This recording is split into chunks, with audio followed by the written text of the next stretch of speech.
அனைவருக்கும் வணக்கம். என் பெயர் எஸ். ஆயிஷா சித்திகா. பாத்திமா தொடக்கப்பள்ளி 5ஆம் வகுப்பு படிக்கிறேன். நூலின்றி அமையாது உலகு என்பதற்கு ஏற்ப நீர்தான் அனைத்திற்கும் ஆதாரம். ஆகவே நீரை சேமித்தல் பாதுகாத்தல் என்ற தலைப்பில் உங்கள் முன் பேச வந்துள்ளேன். பூமியின் மேல்பரப்பு 71% நீர், 29% நிலம் என அமைந்துள்ளது. பூமி உருவான பிறகு உலகின் முதல் உயிரினம் நீரில் தோன்றியதாக அறிவியல் வல்லுநர்கள் கருதுகின்றனர். பூமியை தவிர வேறு கோள்களில் தண்ணீர் இல்லை என்ற கருத்து நிலவி வருகிறது. அதனால்தான் அங்கெல்லாம் எந்த உயிரினங்களும் இல்லை. பூமியின் மொத்த நீர்ப்பரப்பில் மனிதர் வாழ்வதற்கு தேவையான நன்னீர் 2.5% மட்டுமே உள்ளது. நமக்கு கிடைக்கும் நீருக்கு முக்கிய ஆதாரமாக விளங்குவது மழையாகும். விண்ணில் இருந்து பெய்கின்ற மழை நீரையுமே பூமி உள்வாங்கிக் கொள்வதில்லை.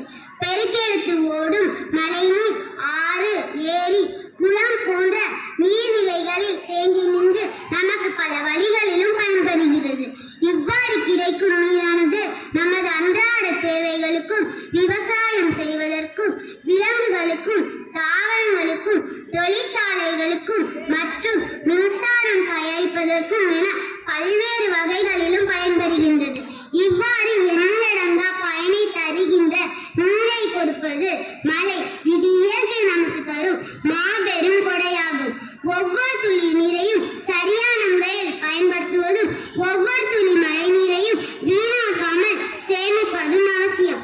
இதனால் நிலத்தடி நீர் மட்டம் உயரும், பூமியின் நீர் ஆதாரம் பெருகும். இதனை நன்கு உணர்ந்த நம் அரசு தற்போது கட்டப்படும் அனைத்து வகை கட்டிடங்களிலும் மழைநீர் சேகரிப்பு தொட்டி இருந்தால் மட்டுமே கட்டிடம் கட்ட அனுமதி வழங்குகிறது.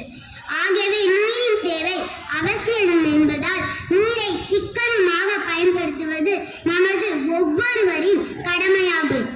பல்வேறு வகையான குப்பைகள், தொழிற்சாலை கழிவுகள், கழிவுநீர் ஆகியவை நீர்நிலைகளில் கலப்பதால் நீர் மாசு அடைகிறது. உதாரணமாக சென்னையில் பூவமாறு சுமார் 75 ஆண்டுகள் முன்பு வரை நல்ல நீர் ஓடும் ஆறாக விளங்கியது. இன்றோ சாக்கடையாக ஓடிக்கொண்டிருக்கின்றது. இத்தகைய தூய்மையற்ற குடிநீரால் மனித